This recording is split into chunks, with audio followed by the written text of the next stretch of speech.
Freedom Phil, like, subscribe. What are we talking about today? Well, the topic is pretty simple. Kathleen Kennedy's completely out of Star Wars now. Now, I'm not the hugest Star Wars fan, but I have listened to a lot of the books. And I can tell you, there was no reason that any of these problems that have came to be in the past have to be. Could it be repaired? Well, I want to talk about the whole situation, why I think it all happened, and let's be real, maybe what could repair it. But the question really comes back to, do you actually still have any love for this franchise? Or are you looking for a replacement? Freedom Phil, like, subscribe. Let's get into it. And hey, turn up the video speed. And why do I always say that? Because if I choose to upload this, you should be watching this at least at 1.75. Let's get into it.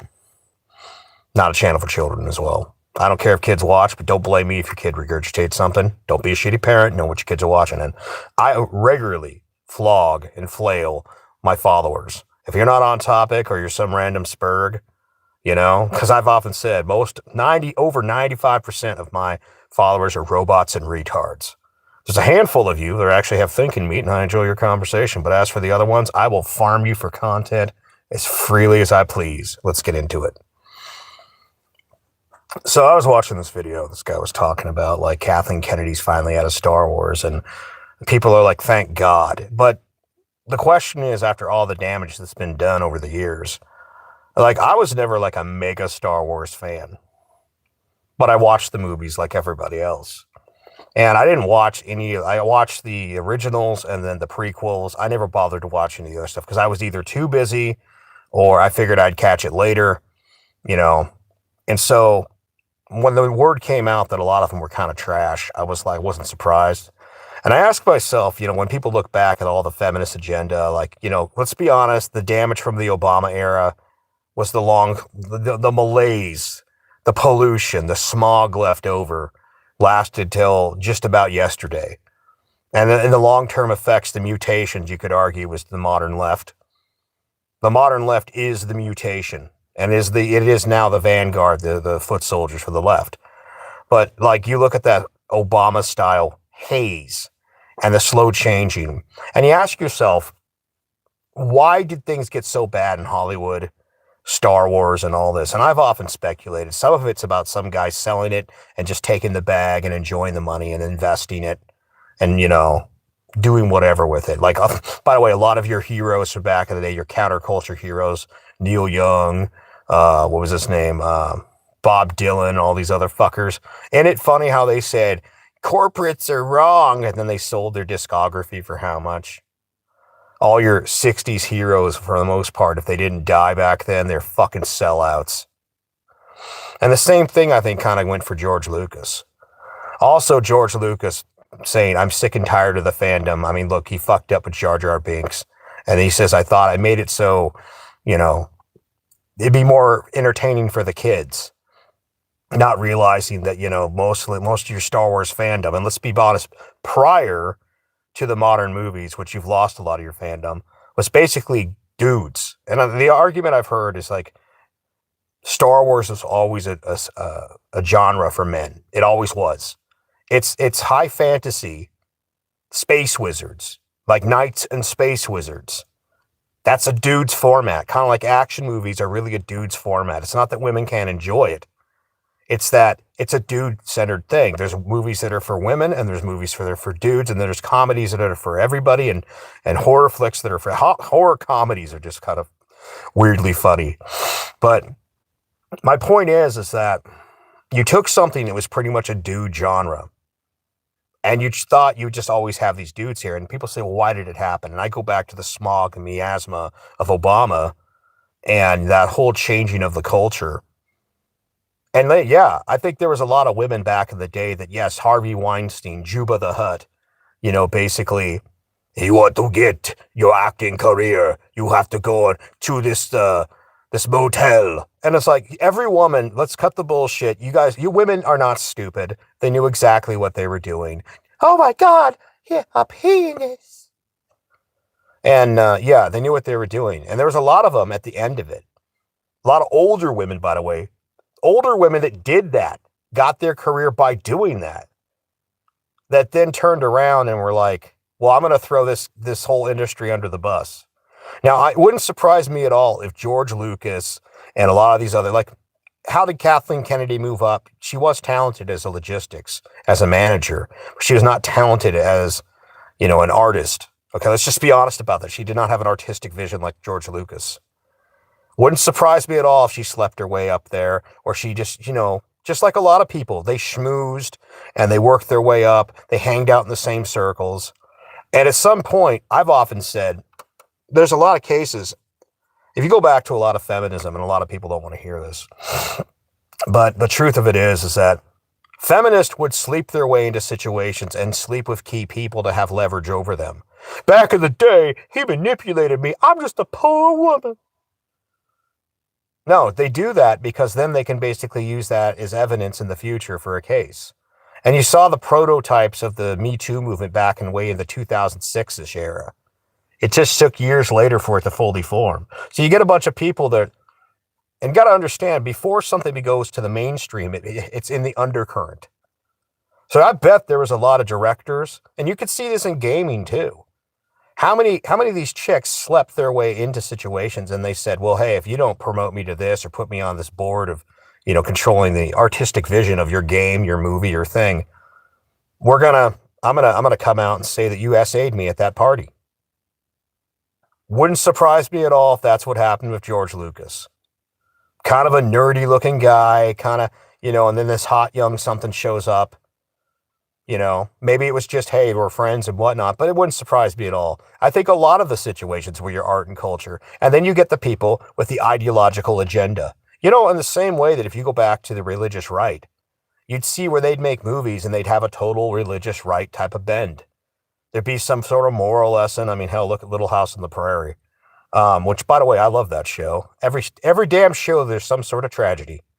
There's always a moral lesson, but it's like, they did the same thing. Do you not think that the same thing happened when it came to the far left?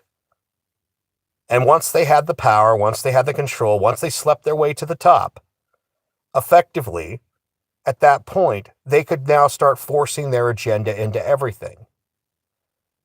So that's the answer on why exactly Star Wars went to shit. That's my theory on it. That's my outlook. I think Kathleen Kennedy and other feminist witches basically slept their way into situations where they had leverage. No different than what Epstein was doing to people, basically using a honeypot just to control people. Now, you're an old guy. You're in a dying franchise. Why not do like the Neil Young type of thing, the Bob Dylan thing? Sell out, man. And by the way, mind you, Lucas did it long before all those two did. But the point of it is, who cares about all the franchise and all this stuff? Just sell it out. Here's the IPs. Here's the situation. I got my money. I'll give comments on it every once in a while. Blah, blah, blah. And this is where we get into what Kathleen Kennedy could have done. You could have just went into the classic lore. I'm not the hugest Star Wars fan, but I've listened. There's a lot of, you can actually download for free books on tape with a library app. And you can listen while you're doing other stuff. You can listen to whole ass books while you're doing other stuff, like you're hiking or you're, hunting, fishing, doing something around the survival pod, as I like to call this. There's no shortage of material. You have the whole era of Count Dooku. You have the High Republic, the Old Republic, High Republic, blah, blah, blah, blah, blah. There is so much fucking content. And part of me wonders if the reason they didn't go with that older content was because they would have had to pay royalties to writers. That's the only way I could have maybe seen it. But you would have thought that Lucas would have had that under control to begin with. But my fucking God, did they have a sea of original content? They could have went all the way back before the rule of two came along. They could have went with, different parts of different republics, like why some Sith Lords were honestly the most compelling characters. There were times, to be honest, I mean, hell, you could have went when there were separatist movements.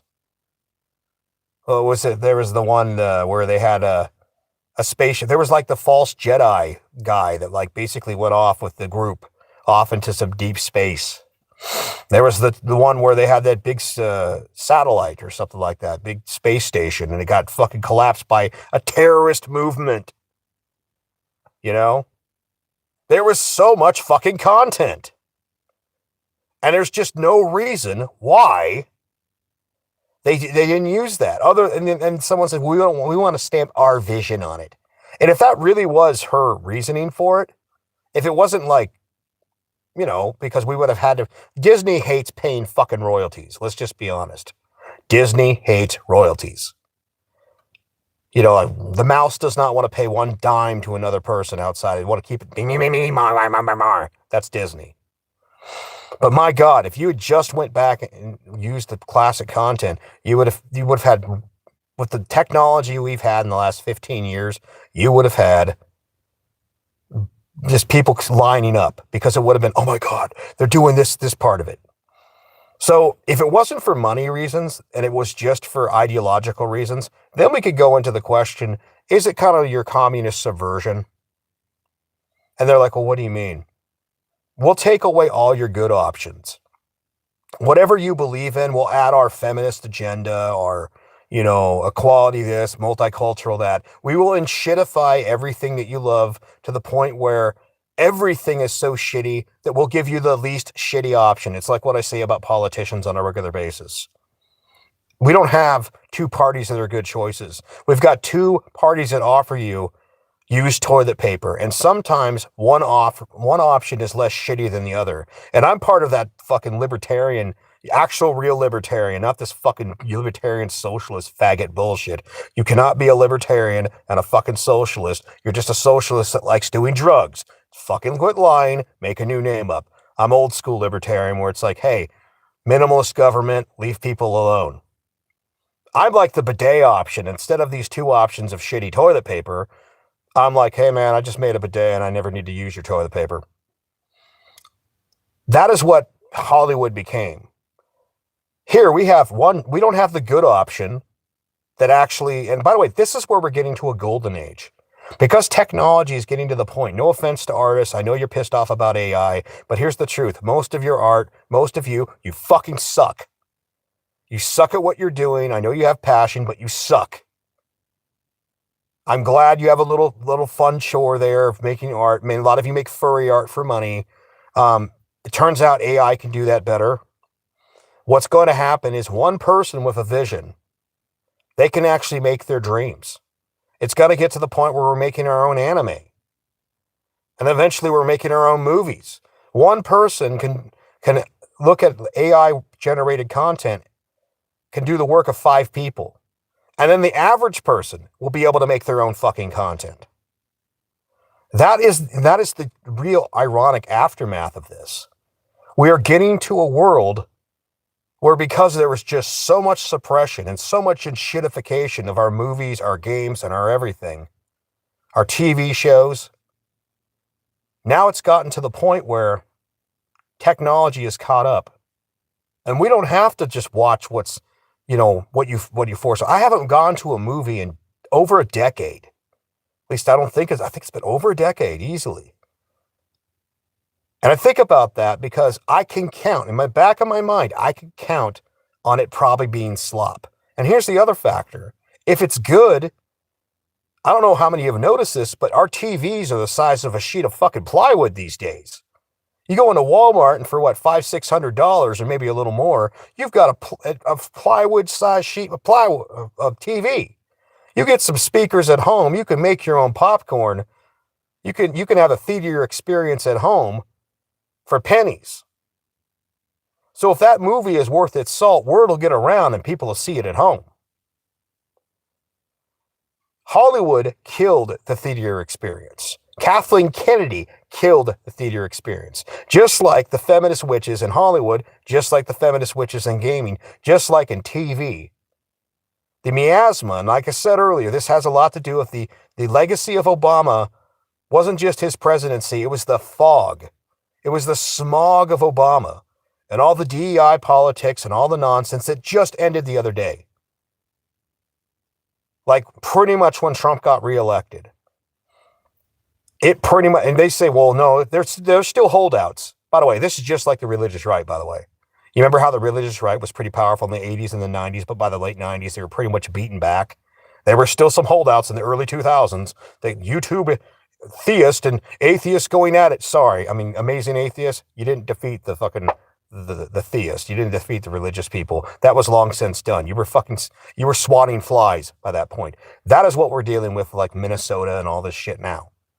We are dealing with the zealot hangover of that era.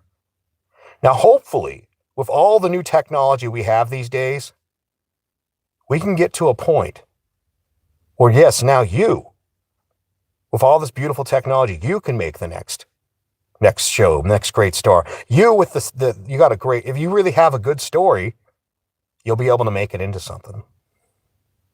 We can make our own comics. We can make our own anime. Coming soon will be anime. And in given time, with the technology, as fast as it's growing, we'll be able to make our own movies. Now, I gotta wonder, is it going to be a golden age? Or is it going to be a lot of AI generated slop? And you're going to have to have groups and websites and, I know a website, well, that's an old concept, but just groups where people can talk about, no, we found this new thing and it's fucking gold. We were sifting through the fucking sea of AI slop, and we look at this. This is the gold vein right here. This content. Not me personally. I'm fucking shit. I'm just some guy yelling on the internet about crap. Like, what am I thinking about right now? Ah!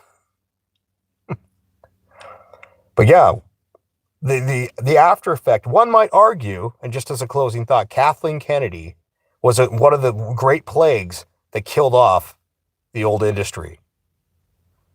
So with her leaving Star Wars, hopefully they'll go out there and use some of the classic content and actually apologize to the fan base. They'll never apologize, but apologize and make the classic content and do it in the classic way.